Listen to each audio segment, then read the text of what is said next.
Car accident, a cancer diagnosis, a cutback at work. So many of us are just one emergency away from needing help. Since 2004, tens of thousands of people have found that help at Manna House in Huntsville, where there are no questions, no judgment, just volunteers with a heart to serve. News 19's Melissa Riopka sat down with founder and director Fran Fuller to learn more about their plans for Thanksgiving. All right, well, Fran, welcome back. We are so glad to have you and to hear about what you have planned for your Thanksgiving meals, because it's a lot. Well, thank you for letting me be on here with you today to share about that. We're going to hopefully help feed the community, because at Thanksgiving, everybody thinks they need food, and we want to make sure that happens. So if a family is willing to prepare their meal and they just need groceries, they can come today or they can come Wednesday, anytime 3 to 6:30, come through the line and choose the type of food their family would like to eat. And we think that's important. If they're disabled, they don't have to get out of their car. They can drive around the back side of the building, and we'll just take care of them there. We know it's very cold tonight, and we know that people really struggle when it's the inclement weather. So if you're disabled, just drive around the back of the building. We'll take care of you. On Thanksgiving Day, that's probably my favorite day, we're going to serve right at noon, and we're doing again to-go meals like we did last year due to COVID. So that will be at the Rock Church, 3401 Holmes Avenue, and they just simply drive up, tell us how many meals they need. We'll gladly load it in the car, send them on their way, and wish them happy Thanksgiving.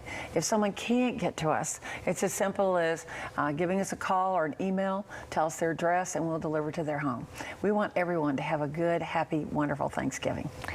When I think about what it takes to make this happen, whether that's meeting someone at their car or putting the to-go box together or actually delivering to someone's house, this is an army of volunteers and just loving on their neighbors. That's correct. And we love that the community here is so generous. Some people love to give their time. So if someone wants to volunteer that day, they can come anytime 10:30 to 1:30, and they can work 30 minutes, an hour, whatever fits their holiday schedule, and we would love to have their help. If they want to come help us at Manna House today or Wednesday, they can come anytime 1 to 7.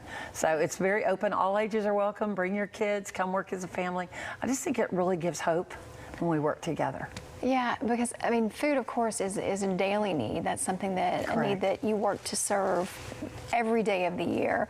But it does feel like there's something particular about Thanksgiving and the idea of someone not having that meal or having someone to care enough to make sure that it is provided that goes a little bit beyond just the physical need. That's correct. I think emotionally we've connected those holidays that we should have food, and we should have some warm food and not a cold bologna sandwich. Yes. So it's really important. And when we go to the door, when our volunteers arrive somewhere and it's an elderly person or a veteran or someone who's going through chemo or dialysis, they just really appreciate that love touch that comes in that to-go meal. So it really matters. All right, and what would your message be to the community on this Thanksgiving? Thank you so much for caring enough to help love on our community. It's awesome.